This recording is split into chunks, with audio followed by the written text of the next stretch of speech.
Hello दोस्तों, स्वागत है एक बार फिर से आप सभी का। तो दोस्तों हमारा चौहान वंश चल रहा था, उसको हम आगे बढ़ाए। तो हमने पिछली कक्षा में हमने देखा था अर्णोराज के बारे में कुछ बातें जानी थी। अब अर्णोराज का जो पहला विवाह हुआ वो सुधवा राजकुमारी के साथ हुआ।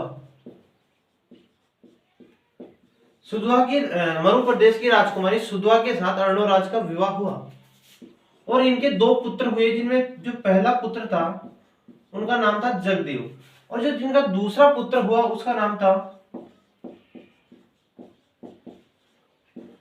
विग्रहराज चतुर्थ। क्या था? विग्रहराज चतुर्थ।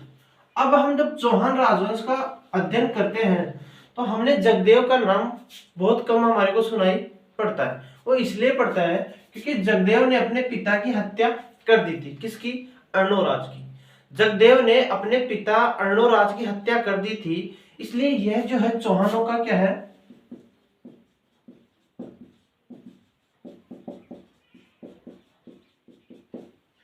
चौहानों का क्या है? पितृहंता। इसलिए चौहान राजवंश की जो वंशावली है उसमें जो है जगदेव का नाम हमारे को देखने को नहीं मिलता। अब जो जगदेव के बाद में शासक बने वो बने आपके विग्रहराज चतुर्थ। अब हम विग्रहराज चतुर्थ की बात करें तो विग्रहराज चतुर्थ का एक नाम और मिलता है, इन्हें विष्णुदेव भी कहा जाता है। अब हम सेपरेट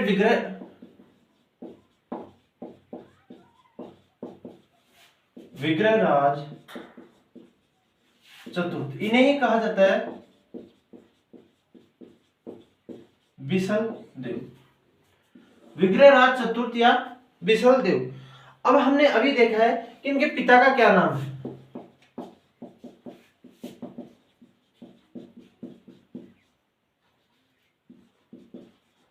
जो इनके पिता है वो है अर्णोराज। अर्णोराज इनके पिता है और इनकी उपाधि है, इन्हें कहा जाता है कवि बांधव या कटी बांधव।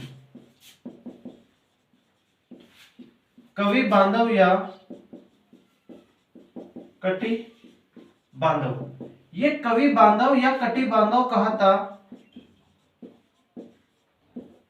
जयानक नामक एक इतिहासकार हुए हैं, उन्होंने कहा था जो है आपके विग्रहराज चतुर्थ को कटी बांधव या कवि बांधव।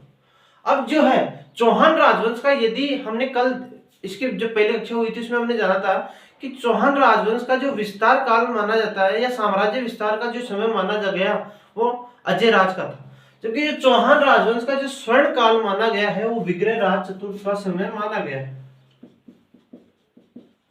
चौहान राजवंश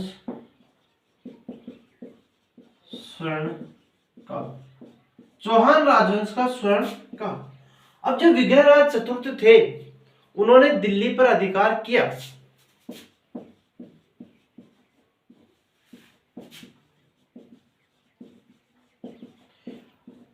और चौहानों की तरफ से यदि दिल्ली पर किसी ने आक्रमण किया और दिल्ली पर अधिकार करने वाला प्रथम व्यक्ति कौन था? वो था आपके विग्रहराज चतुर्थ। अभी ये हमारे को जानकारी मिलती कहां से है? तो इन्होंने दिल्ली में एक शिवालिक स्तंभ लेख लिखवाया था।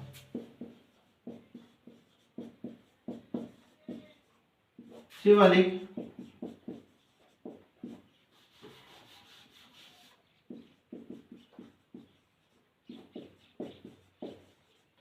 शिवालिक स्तंभ लेख विग्रहराज चतुर्थ के द्वारा दिल्ली में लगवाया गया है। अब जो शिवालिक स्तंभ लेख है उसमें विग्रहराज चतुर्थ को विष्णु का अवतार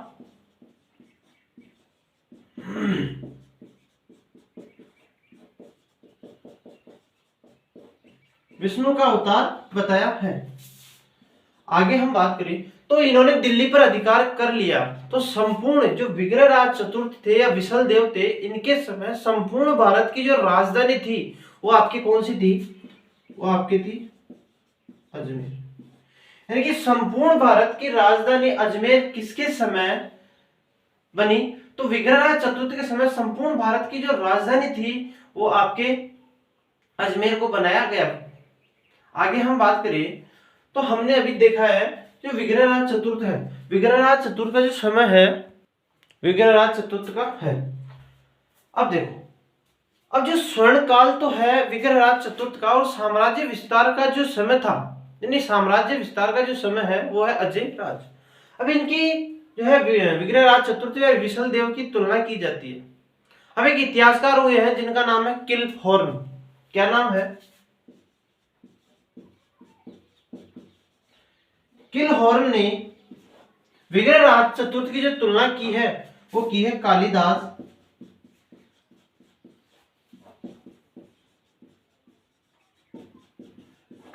व भवभूति के साथ किलहॉर्न ने विग्रहराज चतुर्थ की तुलना की है। अब हम आगे बात करें विग्रहराज चतुर्थ की, तो इनका एक नाटक आता है, उसका नाम है हरिकेली नाटक। और हरिकेली नाटक की जो रचना की है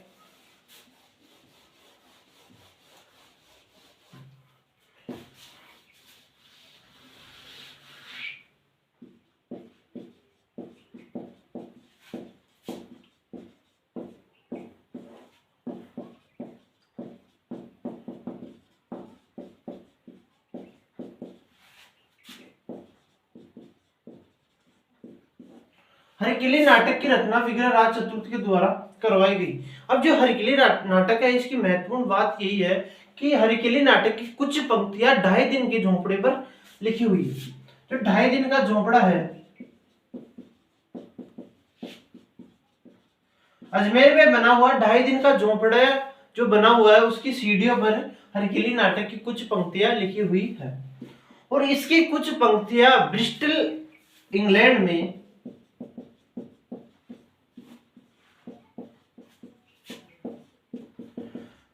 राजा राम मोहन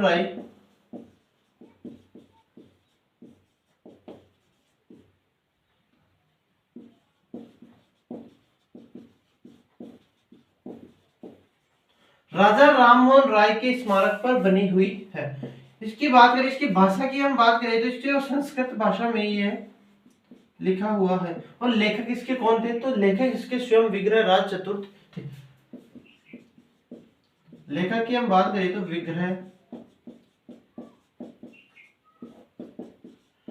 विग्रहराज चतुर्थ थे। अब जो हरिकेली नाटक है इसमें किरात के बेस में शिव और अर्जुन का संवाद, किरात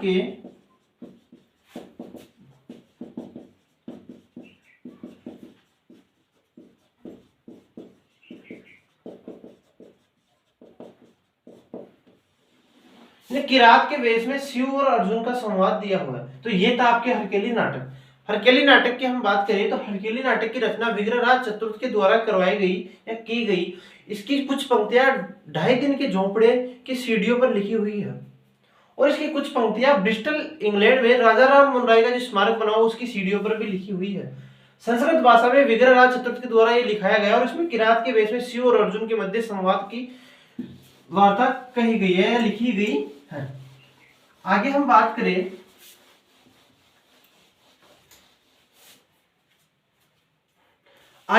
करते हैं संस्कृत पाठशाला की। संस्कृत पाठशाला या सरस्वती मंदिर।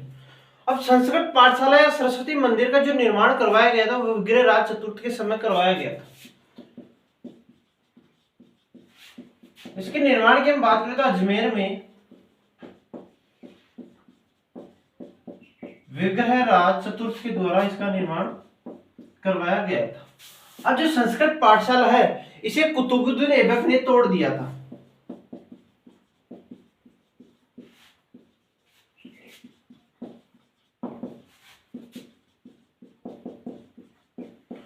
कुतुबुद्दीन ऐबक ने संस्कृत पाठशाला को तोड़ा और इसे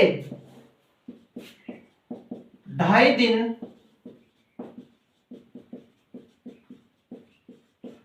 का झोपड़ा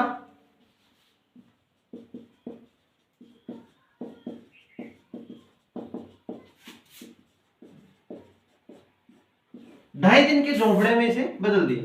अब जो 2.5 दिन का झोपड़ा है उसका निर्माण किसने करवाया? तो उसका निर्माण संस्कृत पाठशाला या सरस्वती मंदिर को तोड़कर कुतुबुद्दीन ऐबक के द्वारा अजमेर में करवाया गया। किसका? 2.5 दिन का झोपड़े का। अब इसके बाद में हम बात करें कि जो 2.5 दिन का झोपड़ा है इसका नाम 2.5 दिन का झोपड़ा क्यों पड़ा? इसके बारे में 2 मत आते हैं। एक व्यक्ति है इतिहासकार जिनका नाम है John Marshall.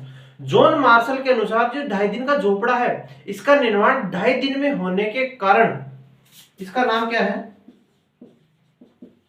John Marshall. John Marshall के अनुसार इसका निर्माण हुआ था, जॉन मार्शल के अनुसार इसका निर्माण 2.5 दिन में हुआ था। जबकि एक इतिहासकार है पर्सी ब्राउन, पर्सी ब्राउन के अनुसार जो 2.5 दिन का झोपड़ा है, यहां पर 2.5 दिन का पंजाब साहिब पीर,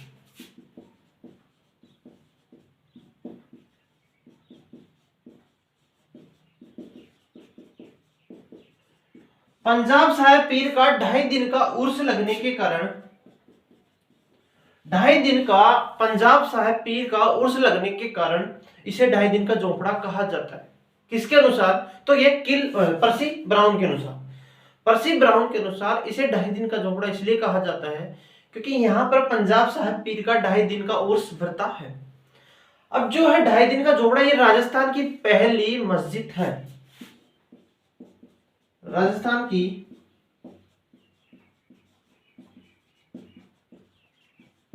पहली मस्जिद कौन सी है? वो है 2.5 दिन का झोपड़ा। जबकि सेकंड की बात करें कि राजस्थान की जो दूसरी मस्जिद है वो कहां पर है, तो वो जालोर दुर्ग में अलाउद्दीन खिलजी के द्वारा बनाई गई। कहां पर है? जालोर दुर्ग में अलाउद्दीन खिलजी के द्वारा बनाई गई। इसके बाद हम बात करें कि भारत की पहली मस्जिद कौन सी है, तो है चेरी जुमा। भारत की जो पहली है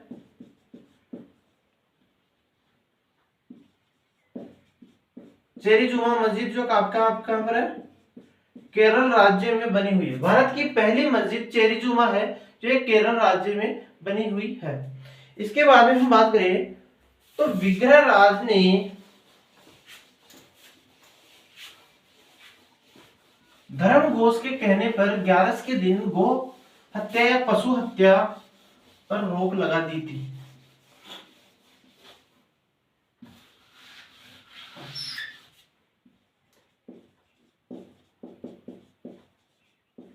विग्रहराज ने धर्मबोध के कहने पर, धर्मबोध के कहने पर 11 के दिन, नहीं 11 के दिन किस पर? पशु हत्या पर क्या लगा दी थी? पशु हत्या पर रोक लगा दी थी। तो ये था हमारा पृथ्वीराज चतुर्थ। अब इनके बारे में आगे बात करें तो इनसे संबंधित कुछ ग्रंथ आते हैं। आपके 2 ग्रंथों का नाम आता है, उनमें सबसे पहले आता है ललित विग्रह। ललित विग्रह राज, जो ललित विग्रह राज ग्रंथ है उसकी रचना किसने की थी? जो ललित विग्रह राज ग्रंथ है उसकी रचना सोमदेव के द्वारा की गई। जबकि एक आता है बिसल देव,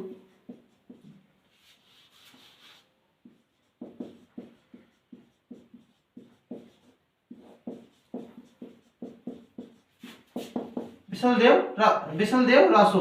तो इसकी जो रचना की थी वो की थी नरपति नालह,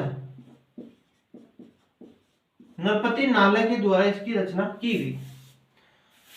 अब हम आगे बात करें तो विग्रहराज जो चतुर्थ हैं उनके 2 पुत्र थे। इनमें जो बड़ा पुत्र था उसका नाम था अमरगंगे। इनके पुत्रों की हम बात करें तो जिनका बड़ा पुत्र था उनका नाम था